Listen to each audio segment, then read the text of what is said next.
Welcome back, folks, to Let's Play Phoenix Wright Ace Attorney Justice for All for the Nintendo DS. I'm SamuraiT-X, and I'm Solid Snake. And the last time we left off, Richard Wellington has been introduced to us, the man who was responsible for giving us amnesia, as you saw in the opening cutscene of this Let's Play. So, he confused gloves with a bunch of bananas. Well, it looks like bananas, but it's not a banana.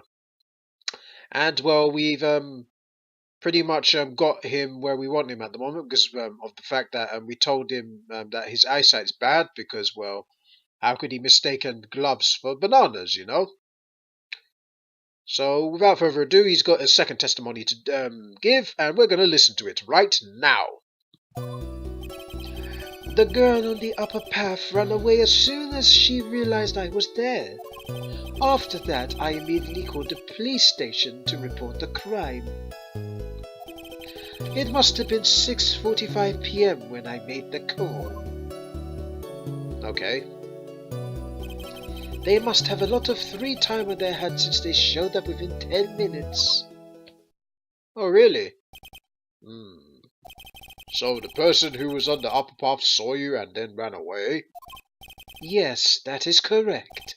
Which is why even someone without superior brain like mine can understand that. That girl is a murderer. Oh, really? You may question the witness now, Mr. Wright. Gladly. I will. We are going to press him on a few things, actually.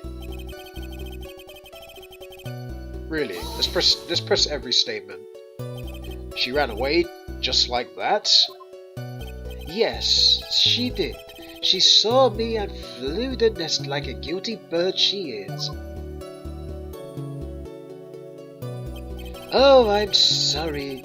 Was that pun too hard for someone who only got a third-rate education? Actually, that did take me a few seconds to get.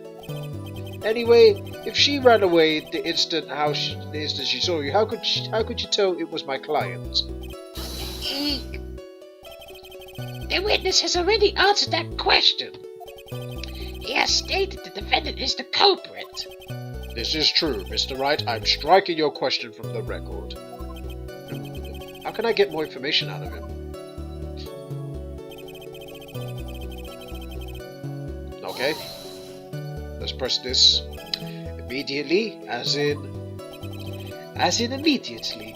I'm sure a minute might have elapsed before I did, but that's the duty of every good citizen. Or did they not teach you that in your pitiful school? You think people learn about how to call the police in college? Hey Nick, I think you should take a look at the court record for a sec. Huh?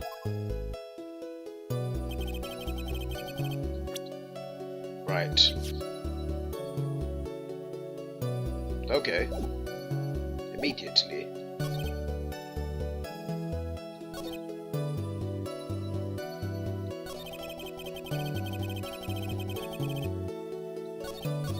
Wait, this statement bothers me, you know. After that, I immediately called the police station to report the crime. It must have been 6:45 p.m. when I made the call. Well, he broke a neck and he died at 6:28, so something fishy here. So let's present that, because he's 17 minutes too late, you know, so yeah, that does strike me as odd that you would call the police 17 minutes after his death, you know. Pretty weird, if I say so myself. Mr. Wellington, would you take a look at this? You mean the victim's autopsy report? According to this, the murder occurred at 6:28 p.m. So, what of it? You said that you called the police immediately after the murder took place. However, by the time you had called the police, it was already 6:45 p.m. Table smash. There is clearly a 15-minute gap here. Do you deny it? No, there's technically a 17-minute gap, but that will do. Ah! I think this court would like to hear what you were doing during those 15 minutes.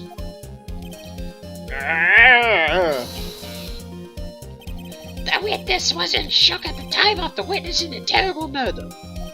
It's only to be expected that he would be a little dazed. I'm not buying that. Nope. 15 minutes is hardly what I call a little dazed. Ah! Mr. Wellington.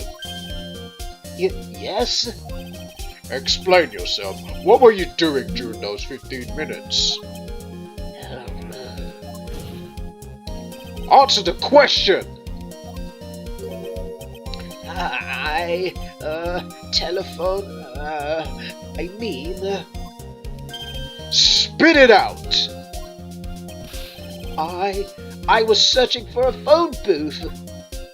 A phone booth? You mean you don't have a cell phone?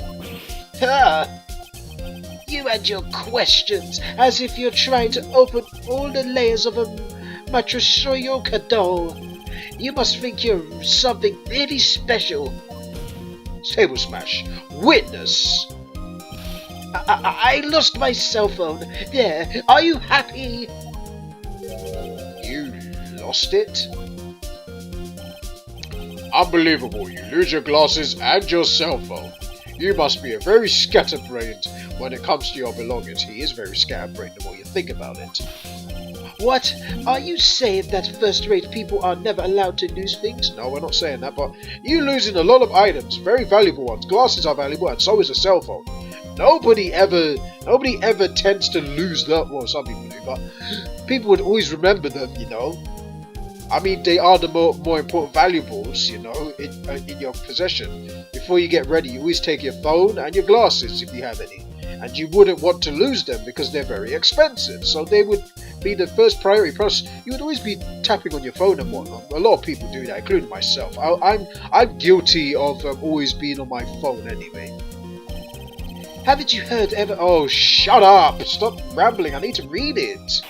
Well, you guys are going to have to pause and read his rambles because, sorry, I couldn't catch up because the text was going so fast. Anyway, let's get going. Enough! Oh man. Wait, hold on a second. He lost his cell phone? Nick, that cell phone, could it be? You mean this phone Maggie found? There's no way! Boy, I didn't see this coming. What should I do now? We're going to question further because if we back off, then we might as well just back off from this case immediately. So let's question further. Table smash. Mr. Wellington, where is your cell phone right now?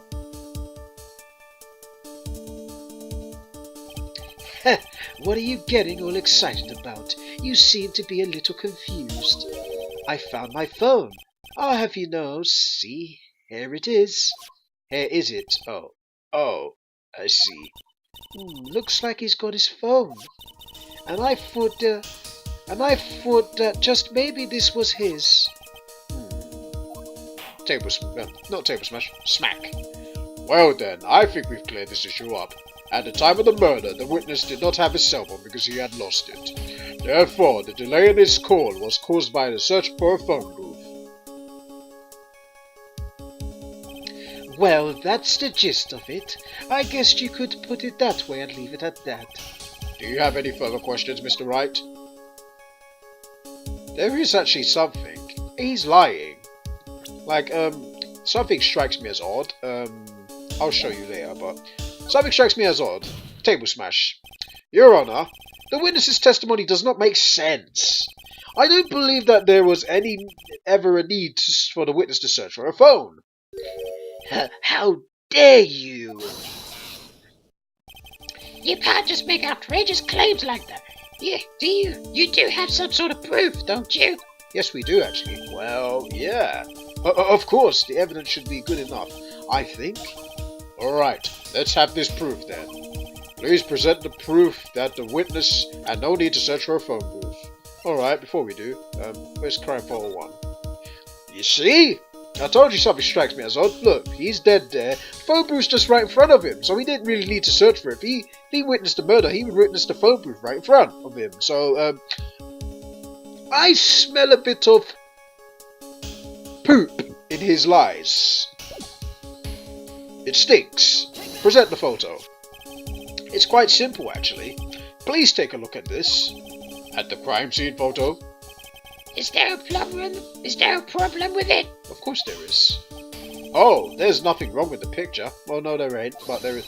But if you don't understand my logic after looking at it, there is something wrong with you. No. It's a phone booth. That is correct. I love this music.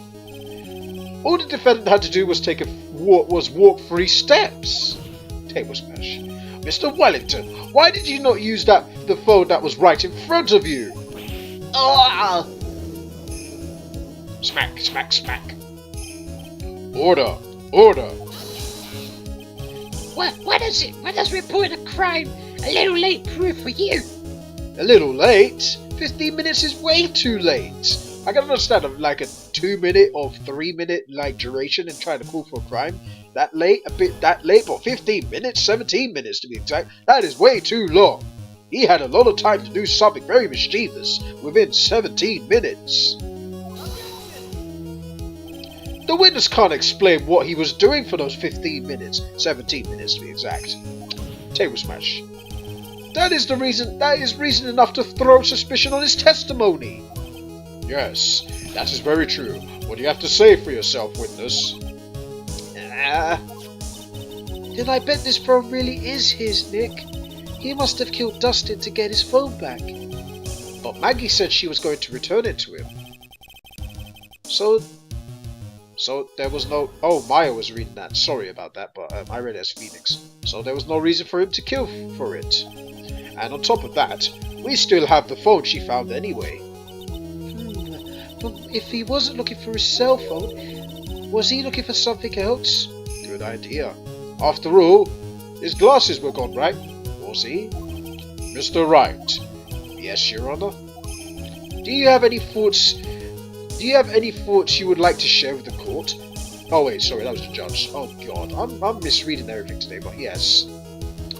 Can you offer an explanation as to what the witness was doing during those 15 minutes? Yeah, I have an idea. There is only one possible explanation. Maggie said the glasses weren't hers, that was under the police officer, so, Mr. Wellington said that, he lost his glasses, so looks like these glasses could be his, but for now let's, continue. Alright, let's hear your explanation. However, be forewarned, if your explanation is not persuasive, you will be penalized. Think carefully before you present, Mr. Wright. Yes, Your Honor. I probably shouldn't have said there was the only one possibility. Please present to the court that one piece of evidence that will find the following. Why didn't the witness call the police right away? Glasses. Table smash. Mr. Wellington. What? Don't do that. You almost made me have a heart attack. These are your glasses, aren't they? Where did you find... I believe the court all heard what you can just confess to. Table smash. That these glasses are in fact yours. I'll tell you where they were found, Mr. Wellington. These glasses were found under the victim's body. Under the victim's body? Smack, smack, smack. Order, order. Now, wait a second. Hold on. I didn't confess anything or confirm anything. Table smash. Your Honor, I think the answer is quite clear here. As he fell, Dustin Prince grabbed the culprit's glasses. The culprit knew that he had to find his glasses and search frantically for them. And he didn't realize that they were under the victim's body. Table smash. And that is why it took him 15 minutes to make that call. 17 minutes to be precise. I like to be precise, so I'm saying 17 minutes. Smack, smack, smack. Mr. Wright, are you indicting the witness as the real murderer? Might as well. Of course. That is precisely what I'm doing. Oh, this music's awesome. The meltdowns have begun. Mr. Meltdowns in this game. And I love this music. It's so catchy. Oh yeah. Samurai, get on with it. Oh yeah, we're in the middle of something. Sorry guys, I was getting carried away by the music. I know I'm right. He is the real murderer. Did you figure it out, Nick? More or less. Turns out this cell phone was the key to this case after all. Anyway, now's our chance to deep six this guy. I'll sink him in one shot. Yeah! This is so exciting watching you work again. And it's so exciting playing this game again. My adrenaline is high. I'm excited playing this again. Right, let's keep going. Somehow my old self is coming back to me. It's time to sink or swim. Everything rests on the edge of a knife. This is the moment I've been waiting for. Smack. Order! Order! Your Honor, the defense is making a mockery of this court. Are we really? Without any solid ground to stand on, he accuses the witness of being the murderer. Yeah, that's right. I'm no criminal. This is this third-rate fraud of a lawyer. In that case, why don't we look at it from a different perspective? Table smash. Let's hear your explanation as to why you are not the murderer. Why, that's easy. For example, there's the name the victim wrote. What about that? Oh, you mean the name Maggie? Yeah, even an idiot can read. Even an idiot like you can read that, right? But we already know this wasn't written by the victim himself. After all, the defendant's name is Maggie, and the victim was left-handed. So basically you are saying that in order to make the defendant look guilty, the real criminal used the victim's right hand to write her name on the ground? But wouldn't that mean the real criminal was somehow the defendant you? Otherwise, how else would he know that person knew her name was Maggie? That is a good point. The witness didn't even know of Miss Bird before this trial. Ah, I forgot. Was there any way this creep could have known Maggie's name beforehand? Yes, there is! Because Maggie told us in the lobby. Do you remember in the last video Maggie told us about receiving a phone call? So that person who practically was calling for the cell phone, that might have been Richard Wellington. So there was a way. It would be best if I could prove that the witness had a chance to learn that the defendant's name was Maggie. Now the defense will please present its case. How could the witness have known the defendant's name? What do we present? The cell phone, right? Or do we present Maggie? It's either Maggie or the cell phone because of the fact that Maggie received this call from the cell phone. So let's present the cell phone. Mr. Wellington, we're going to present the cell phone because of the fact that Maggie picked up the cell phone and took the call. And that person that she was talking to could have been Richard. So we're going to run with that idea that Richard was the one that was on the phone when Maggie picked up the phone to talk to him to meet at 6 PM. So yeah, we're running with that idea for now. Mr. Wellington, you didn't have your cell phone on the day of the murder, and that too. You didn't have the cell phone with you on the day of the murder, correct? So what if I didn't? When you realized you had lost it, what did you do? What did I do? Yes, you idiot, we're asking you what did you do? Didn't you try to find it by calling it? Why, you... How did you... Your Honor, these questions have nothing to do with... Overruled. Mr. Wright, where are you going with this line of questioning? Oh, you know where I'm going, Your Honor.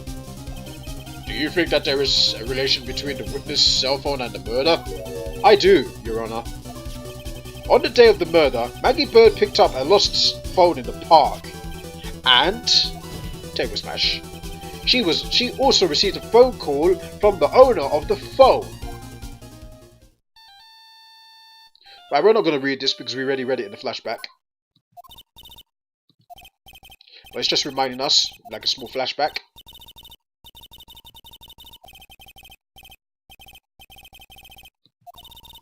Okay.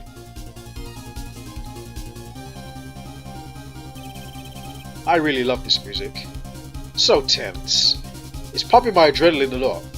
That is when you learned that her name was Maggie. Yeah. But you made one fatal mistake. Fatal mistake? My client's name is Maggie, but the name was written on the ground was Maggie. Table smash. This is a mistake that could only occur if you knew... Wait. This is a mistake that could only occur if you knew how her name sounded. God, let me read that again. That sounded poor. This is a mistake that could only occur if all you knew was how her name sounded. Better. Alright. Smack. Order! Order! But, Your Honor, the witness has no motive. And your point is? It's very simple, Your Honor. A person usually would not kill someone without a reason. Mr. Wellington had no reason to kill anyone. That is absolutely correct. I don't have a motive. Mr. Wright, Your Honor, can you explain the motive this witness could have had? It's very simple, Your Honor. Are you sure, Nick? If I said I can't offer an explanation, then the trial's over, right? Yeah, but... Smack. Now then, please present to this court proof that the witness had a motive. We're going to do that in the next video, guys, because it's been 21 minutes, or 21 and a half minutes. When we come back, folks, we'll play more Phoenix Wright, Ace Attorney, Justice for All. Until then, thank you guys for watching. We will see you guys next time. Take care, everybody.